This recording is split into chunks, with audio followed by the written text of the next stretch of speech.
Kata Presiden Soekarno, jangan memilih presiden pemimpin yang dipuja dan dipuji oleh asing. Karena kalau dia terpilih, dia akan menggunakan kekuasaannya untuk menipu rakyat Indonesia. Bilang Ali Mokhtar Ngabalin yang bilang, Republik ini terlalu luas, harus dipimpin oleh orang-orang yang kuat, orang-orang yang sehat. Tidak boleh ada orang yang kurang gizi memimpin Republik ini.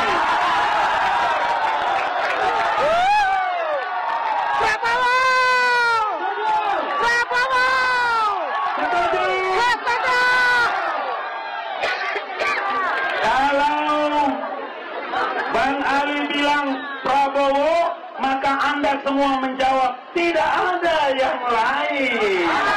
Prabowo, tidak ada yang lain. Tidak ada yang lain. Prabowo, tidak ada yang lain. Ngeri ya, dia menggunakan postur tubuh Pak Jokowi sebagai serangan. Dan itu sungguh tidak layak. Masa Indonesia dipimpin oleh orang yang kurang gizi? Apa karena kerempeng disebut kurang gizi? Ya tidak dong. Pak Jokowi pasti gizinya sangat tercukupi itu. Memang bawaannya saja begitu.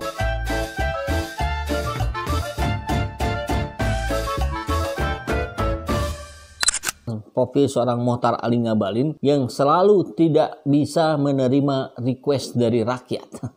Ya jadi selalu error. Apapun yang dikatakan Mokhtar Ali Ngabalin selalu tidak sesuai dengan apa yang diinginkan oleh rakyat. Penjelasan-penjelasannya selalu bentuk-bentuk pembelaan. Jadi bukan sebagai juru bicara presiden, apalagi sebagai seorang staf ahli presiden yang harusnya mengerti betul apa yang sedang dirasakan oleh rakyat hari ini. Yang ada orang ini selalu memberikan perlawanan-perlawanan dengan cara-cara yang kasar, dengan bahasa-bahasa yang tidak beradab. Ya kita tahu di banyak media itu bermunculan. Bahkan ketika itu disandingkan dengan gambar-gambar binatang kambing, ya itu pun ucapan dia. Ketika dia mencoba membungkam apa-apa yang disampaikan oleh Refli Harun, oleh Said Didu, oleh Rocky Gerung, ketiga orang ini dikatakan sebagai warga negara kelas kambing. Jadi sungguh kata-kata yang tidak beradab. Sungguh itu bukan kelasnya staf ahli presiden. Karena kalau staf ahli itu kan menjadi gambaran siapa yang ada di belakangnya. Itu menjadi gambaran Presiden Jokowi. Kan begitu.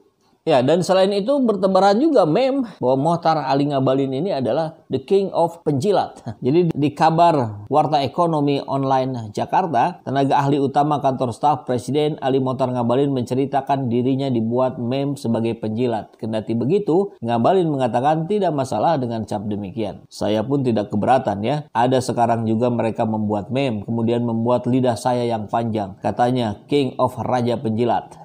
Tidak apa-apa, saya menjilat untuk menyelamatkan bangsa dan negara. Saya menjilat untuk menyelamatkan generasiku. Jadi dia mengaku sebagai penjilat, tapi alasannya adalah untuk menyelamatkan bangsa dan negara. Di sisi mananya itu, Pak? Yang ada justru memecah belah umat di Indonesia. Tapi memang repot ya, kalau dia sudah menganggap dirinya seorang penjilat, kan dia akan melakukan hal apapun untuk menyenangkan atasannya. Kan konsepnya begitu ya. Tipe orang penjilat kan dia akan selalu berusaha untuk ABS, asal Bapak senang, kemudian menjadi bumper terhadap semua kritikan yang ditujukan kepadanya. Dan kita lihat ini ada kabar dari Warta Ekonomi. Judulnya, emosi Ali Ngabalin meledak-ledak, keluarkan ancaman untuk oposisi yang ganggu Jokowi. Wow. Tugas oposisi itu apa ya? Mengkritisi sebagai bentuk mengkerangkai alur pemerintah, sepak terjang pemerintah agar tetap berada dalam koridor yang semestinya. Tidak keluar dari jalur konstitusi, tetap mengedepankan kepentingan rakyat. Kan logikanya begitu ya. Kita simak beritanya. Tenaga ahli utama kantor staf Presiden KSP Ali Mokhtar Ngabalin mengeluarkan pernyataan keras. Siapa saja yang mengganggu Presiden Joko Widodo, Jokowi bakal disikat habis. Wow. Kasar juga ini bahasanya ya. Ngeri. Selevel anggota staf kepresidenan, kebayang gitu kan kalau kemudian diikuti oleh para rakyat yang berbicara kasar, kotor, keras seperti ini. Padahal kan budaya Indonesia adalah budaya yang penuh dengan sopan santun. Bukan begitu, Prof? Profesor bukan ya? Sebelumnya, sejumlah tokoh ternama seperti Rizal Ramli, Refli Harun, dan Rocky Gerung mendesak Presiden Jokowi untuk mundur dari jabatannya. Ya, saya kira bukan hanya para tokoh oposisi yang dianggap oleh Ngabalin itu, tapi juga para netizen di seluruh Indonesia. Suara-suara seperti ini bermunculan, dan itu saya kira sangat logis ketika beban hidup semakin berat, tapi kemudian kita melihat pimpinan di negeri ini seperti yang tidak memberikan harapan besar. Narasi-narasi yang membangun, memotivasi itu rasanya tidak kita dengar. Padahal hari ini kita butuh keyakinan seperti itu. Kita butuh mental baja, kan gitu ya. Dan itu dalam konteks negara harus muncul triggernya dari pimpinan tertinggi di negeri ini. Tentu di luar sistem manajemen yang harus excellent, harus betul-betul rapi, bagus, tertata. Pemerintah butuh oposisi untuk memberikan masukan-masukan sudut pandang yang lain sehingga menjadi kaya pemikirannya.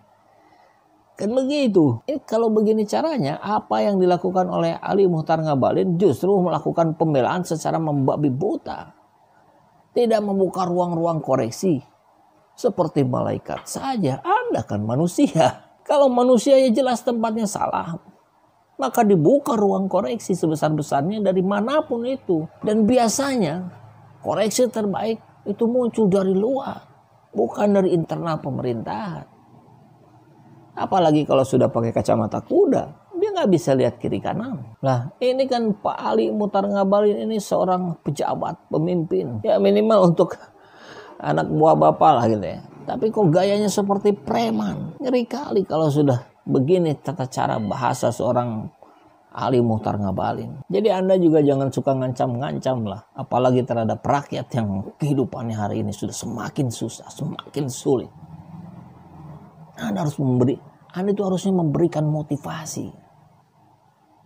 Bukan mengancam seperti ini. Ya, coba didengarkan baik-baik ya. Resapi dengan kepala dingin ya. Hei penguasa, ini kami rakyat jelata. Engkau ada untuk siapa?